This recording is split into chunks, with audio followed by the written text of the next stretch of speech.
working with Bo on his reactivity. So working with a couple of different things. Obviously, reactivity to dogs. There's a dog directly off to the left side of the video. You can see the little tail wagging.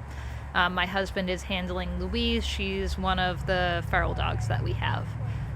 But she has a nice temperament, so she helps us out with reactive dogs because she's not staring at them.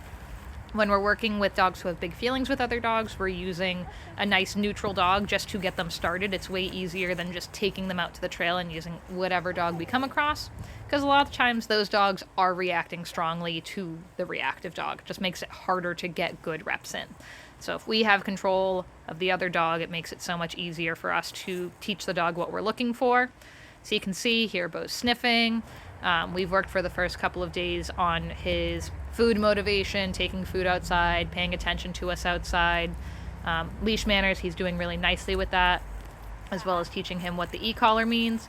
So you see if he starts fixating, he does get corrected for it or told to leave it.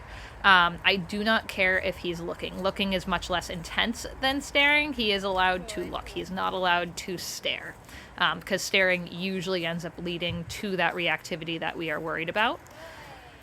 So he doesn't get corrected a lot in this video. We did it when the dog first came out, a little bit, just telling him like, hey, a reminder, we still want you to leave it, but this is his first session with another dog because he's ready to listen and apply what he's learned to the e-collar to this. We didn't want the e-collar to be something that he learned that he can kind of lean into or ignore like he has with leash pressure with the slip lead. So that's why we taught it that way. Then I have Anthony and Louise move around, so higher energy levels, higher levels of excitement make it harder to ignore the dog. It's just clipping around because when I go out of the shot, I tend to walk around behind the camera to give him a little bit more distance, make it easier for him. So I cut out those spots because they're really just dead space.